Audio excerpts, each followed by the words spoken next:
Ladybird, you can't block the door. We have one bathroom. Sorry. It's just this is the only place I can get any privacy. Do you really need to use 2 towels? No.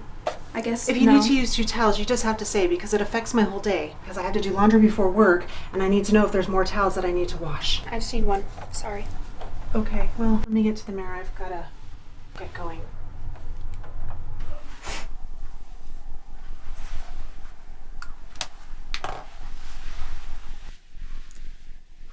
When do you think is a normal time to have sex? You're having sex? No.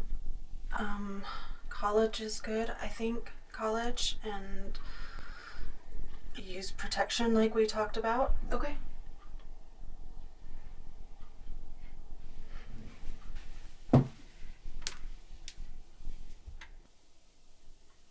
Is Dad depressed? Why do you ask that? The pills. They have Dad's name on them. Dad's been struggling with depression for years. I didn't know that. Money is not life's report card. He's depressed about money? Being successful doesn't mean anything in and of itself. It just means that you're successful. Yeah, but then you're successful. But that doesn't mean that you're happy. But he's not happy.